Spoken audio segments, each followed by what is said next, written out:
In this video, it's a fairly momentous day. Giselle the GSA is coming out, which hasn't happened for a very long time. I think I took her off the road at the end of October. She has been moved around a couple of times since then, but not since before Christmas, which is when Bob came into the unit and rather blocked her in. She's under the blue cover there, my 1986 Citroen GSA. So I first need to do a bit of tidying up, and then we can crack on and get Giselle out. So I better start moving stuff.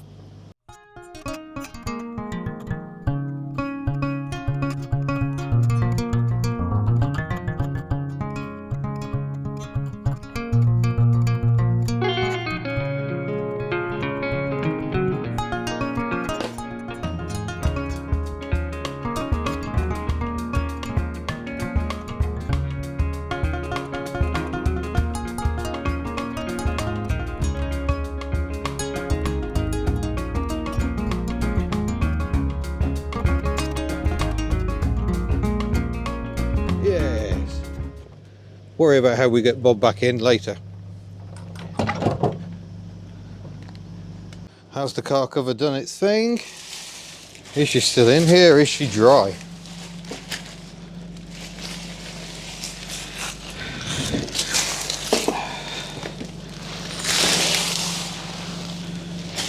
Oh, cleanish. Watch these pesky straps. So it seems pretty dry.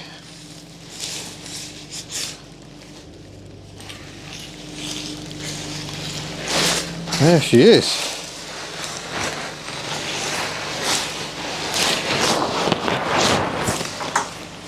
There we go.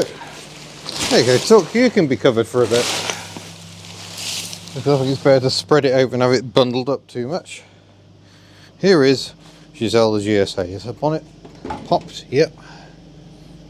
Because I suspect, yeah, I did undo the battery. So we'll connect the battery back up. Just grab a spanner and tighten that. Now, Giselle coming out is quite exciting. She's coming out for a reason. And that reason is I'm taking her to see a friend of mine, a friend I've known for an awfully long time in the Midlands. And the hope is we can get her running properly again and not leaking LHM. That is the important bit. Hopefully we've got enough LHM in her to get her rising today. We will just check the state of the engine oil. You could do with a drop, couldn't you, love? So a drop you shall get, bear with. In fact, all I have in that container is probably just right, really. She's not low, just not quite on top. Alright, I think we're probably ready for an attempt. I'm going to leave the bonnet in the latched position. It's covered in like rubbing marks, but it's just grease, I think. I'm not entirely sure what's caused that. Now I fully anticipate she's going to be an absolute pig. She's not going to fire straight up, but that's quite a good thing. She's been sat here, all the oil has drained to the sump. What I'm hoping is she'll crank and have a good enough battery that it'll start drawing the fuel through, but that also allows oil pressure to build up, so that's a very good thing. So I'm going to quick check around the car, see if I can see evidence of mice, because unfortunately we have seen mice, evidence of mice in other vehicles. Gosh, this is weird. I haven't sat in this car for months. So yeah, we got ignition. It's all good, all the lights on as they should, and begin cranking now. This will take a while, so don't panic, folks. Oh, not this problem again. This is that thing where this car just goes completely dead. Let's pop the side lights on, see if we can fathom out what is occurring. Is it a battery connection issue? Starter motor connections were doing me a mild concern, I seem to recall. So I've popped the side lights on, so when we get electricity established, yeah, okay, that's not as tight as I thought it was. So bear with me, caller. Looks like I'm going to be going in for another round of cleaning up battery clamps. Maybe I should actually replace some of them. The battery terminal itself seems pretty clean. I'm just using some Scotch-Brite on the clamp, because if there's not good metal to metal contact, there will be no flowing of the juju. Oh, that is not looking nice. It does not look like a quality battery clamp to me. Give that a good squeeze down and then tighten this clamp up. Where were we? Handbrake is on, neutral, ignition. Oh, that's a bit more like it. So we haven't yet got oil pressure, so it's good the engine's spinning over at about 150, 200 RPM. Ah, petrol is starting to arrive, but we haven't yet got oil pressure, so I think this may be a little clattery to start with. I'll set the chokers off as I reckon I can get away with. Probably a little more than that, it seems. Oh, oil pressure achieved. Go for more choke. Yeah, I think the battery might be struggling now, but at least we have got oil pressure. Let's have a clutch down just so there's a bit less drag on the engine. Let the battery just have a moment to recover from what's just hit it, and... Oh, Giselle, come on.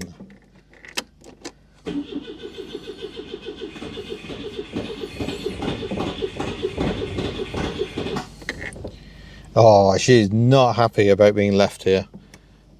There is no fuel primer. It would be useful if there was one.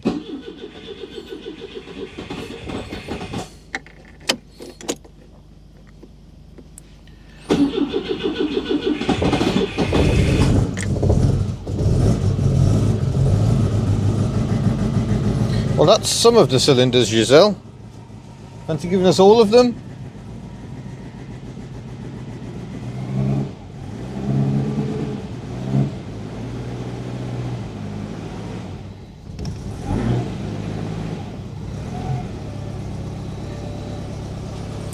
Well, that sounds quite lovely, really. Just do a light check, shall we? Indicator, indicator, side lights, headlights, headlights, main beam. Yes, that really is how the switch works. And you can't really do the rear ones. Still got the battery light on, of course. We have.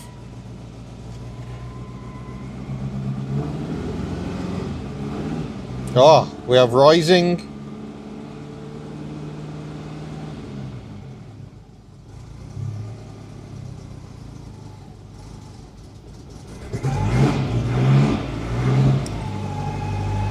Front end is up.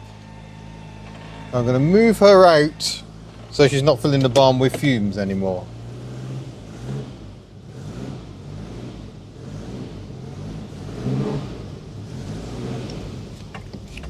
And this is the problem. I think it's this stain here is an LHM puddle. There's a different puddle there. I wonder where that's from. Oh, that's probably from the exhaust. That's water from the exhaust, I'm going to guess. But yeah, Giselle is out.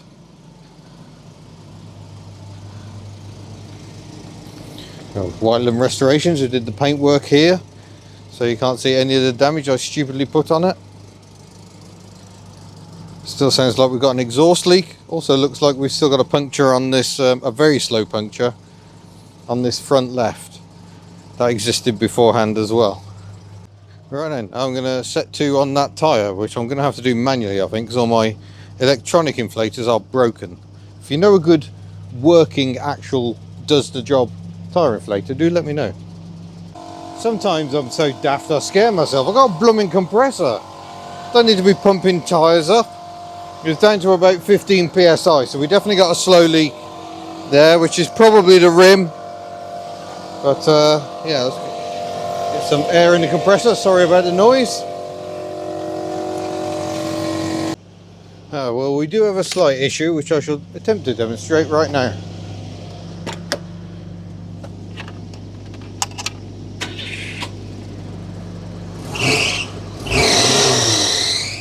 Now a bit of badger. Yeah, that shouldn't be happening. So that's alternator. And you can get to the slider, just about. I'll show you here. Sorry about that generator noise again. Slider's just here. So you can get at that. But you also need to undo the pivot, which is down here behind all this. So I think the grill's got to come off to get to that one. Because French. So just simply get the car out isn't quite turning into that. It's actually very similar to a Citroen Diane. I think in the way the grille attaches. Don't need to remove these entirely, just enough so it can slide up. And I think it'll slot into some prongs in the bottom. Yeah, there we go. Oh no, it's bolted at the bottom, is it? 11s it is, because French love an 11mm. Translates to a 7mm bolt size. 6 and 8 apparently of no interest to the French. Come out now. Oh, there we go. Yeah. Grill is off with a mesh on the back to try and stop the engine ingesting bits of wildlife. With limited success, I'm going to say. That fan shroud is full of stuff. It could be the fan belt itself is absolutely knackered. I'm hoping not. Can I now access the... No. No, all this is in the way. What? So with the fan in the right place, you can get at the nut. Look at the ridiculousness. But yeah, that I'm going to say that's a little too baggy for ideal. But yeah, the nut is in. Oh, and this, don't even think about the size spanner you need to get that off. Massive. That breather pipe is absolutely in the way, as are the fuel pipes. Marvellous. Come on. Oh, this hasn't been undone for a while. Oh. Oh, now it's rounding. I can feel that's rounding. Might actually be impact driver time, I think. Because, yeah, it's very difficult to get maximum turn on that while stopping this turning. So I'm hopeful that I show it going the right way. Yeah, that's undo. If we do that, and then if I put that through there,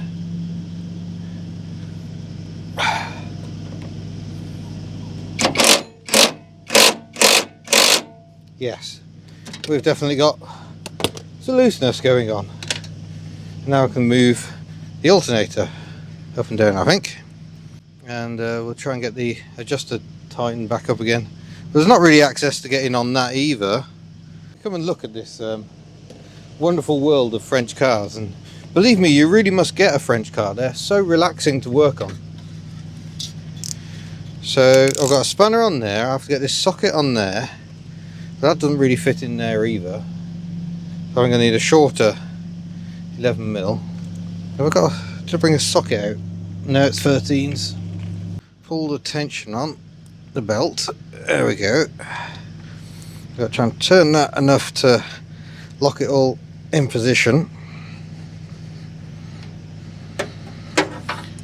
Oh, this is ridiculous. Access is appalling. And I believe, oh no, I believe the GSA is actually better than some previous cars. Like the GS. Now that socket's stuck down there, I can see it, I can't get it. I'm going to have to go and get a magnetic thing. Goodness sake. Fastest covering magnetic lights tend to have very powerful magnets on the bottom. There we go. Rescued.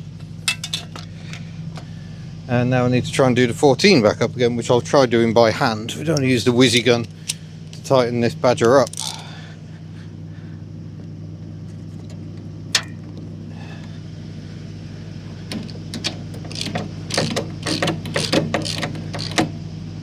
There we go. Let's just have a ping of the belt tension. Oh, that seems taut. Yeah, so now all I've got to do is get this spanner back out again. All. Oh no, that's not actually tight enough yet, apparently. What a ridiculous car to work on. Now I've merely got the throttle return spring entirely in my way. Sparks. It's because that little boot should be covering that up on the back of this alternator and somehow isn't. Oh, interesting. Somewhere in all this wiry chaos is probably why my dashboard light is on. Right, moment of truth. Firstly, has any of my wire meddling made the dashboard light actually go away? I mean, that'd almost be a shame. I've owned this car 2 years now. It would be a shame if almost. Oh, now we got no. Oh no. Oh dear, did I short something out critical? Oh no.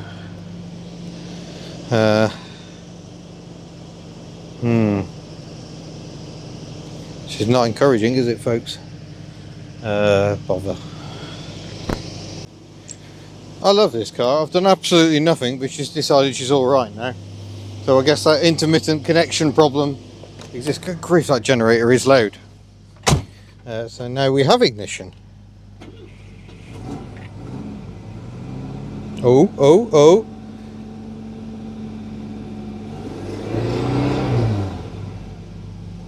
No, we've still got the battery light. That's fine.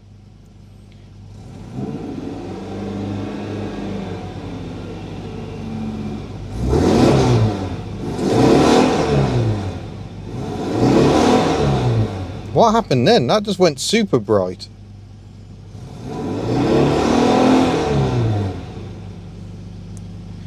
Somewhat worrying. You can't really see the rev counter, can you? It's glaring at you. It doesn't glare at me. There we go.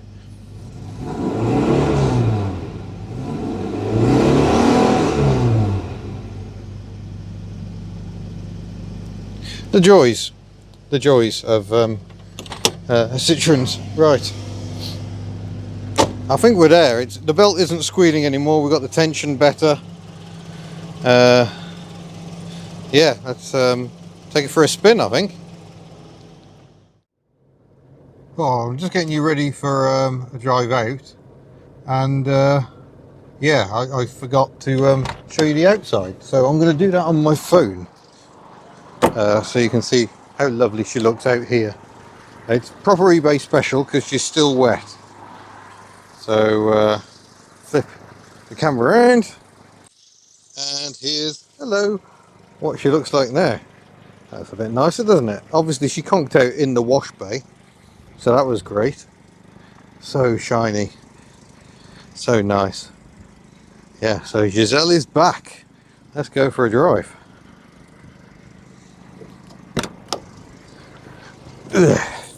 We've got some minor issues. We seem to have lost the bulb behind the speedometer. That should be permanently lit like the rev counter is. I'm also slightly concerned she's overcharging. These wipers seem to be going far too quickly for my liking. So I'm going to take her all the way back to the unit now, and I'm going to check that out because that is not good times. We're only just ahead of the kids on their bus. Turn the heater down now, we're moving a bit. Got fresh air vents set. Maybe don't need full heat. So I don't want them seeing me because they'll get all overexcited and we've got to go and see what's actually wrong with this car. If she's overcharging, she'll cook the battery. I'm meant to be going to my friend's house on my friend Jonathan on Monday. It's now Friday. But yeah, such a good car. Oh my gosh. I've been driving around in the Berlingo thinking the Berlingo is quite nice, but oh my gosh, this is so special. You can really hear the suspension at work thumping away. By the way, I hope the sound levels are okay. We've updated the firmware on the microphones, and I haven't actually tested them yet. I've just realised this is my test. But yeah, the wipers aren't usually that fast. So either she was undercharging before and I've got used to the wipers being fairly slow, or she's overcharging and she'll cook the battery.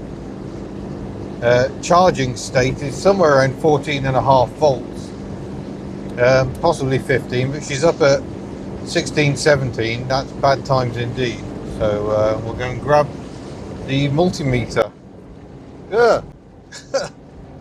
That's the downside of using that car wash. It really does foam up the shampoo, and it then catches in the fresh air scuttle panel, and then you get foam flying through the vents at you. That's quite exciting. And the news is not good. That's negative. That's positive. So it's already doing 14 volts on idle. That is unusual. And if I raise the rev,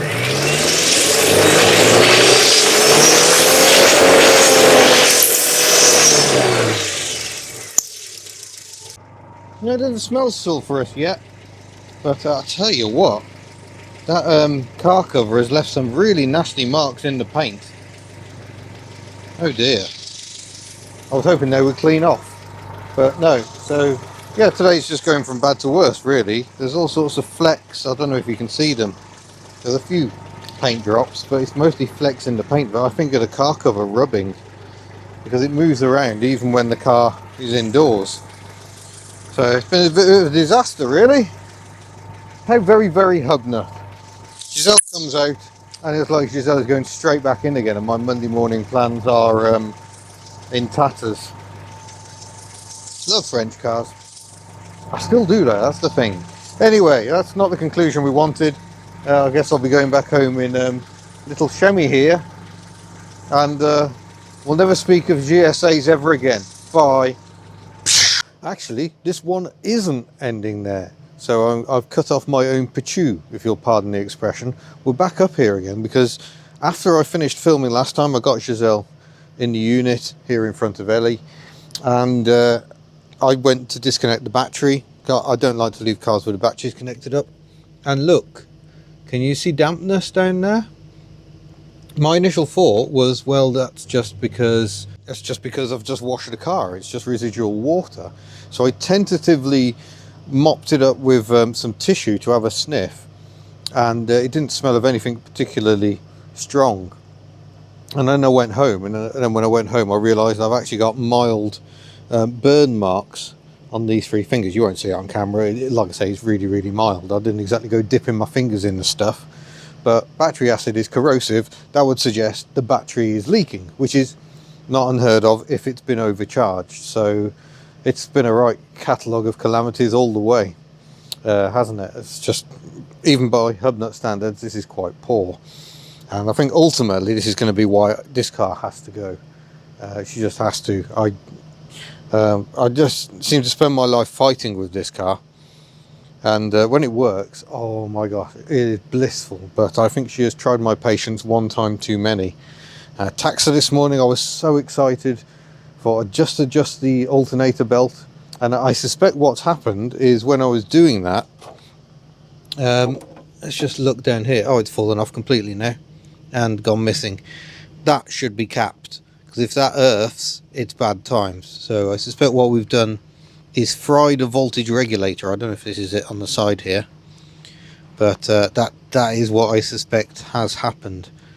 But yeah, that's fried, and then it's not controlling the voltage as it should be. So we've then cooked the battery, because the battery's been seeing as much as 17.5 volts when it should only be seeing a maximum of like 14.8 really when charging. So I'm going to take the battery out, because it's clearly very badly damaged, and I do not want battery acid leaking over this beautiful car. And then yeah, I'm just going to ponder what to do next, really. Yeah, let's get that done. I'll get the battery out. Yeah, I think we sailed a bit too close to the wind with that one. Thank goodness I didn't go too far. Dead battery, dead GSA. How very, very depressing. But there we go, that's where we are. This is real life, folks, and the truth with classic cars is it is not always smiles and miles. She's still leaking the hydraulic fluid. I need to get that sorted, and it's just been faff and palaver. And I'm looking at all the defects in the paint caused by the car cover and wishing I hadn't bothered. But if I leave her here just parked up, she gets absolutely filthy. Too nice for HubNut. That's the problem with this car. It is not what I'm about at all. I don't like trying to keep a nice car nice, which is why the second time I restored Ellie, I didn't do a particularly great job. I painted the wings myself. I did not care less that they didn't look like factory. She was my car.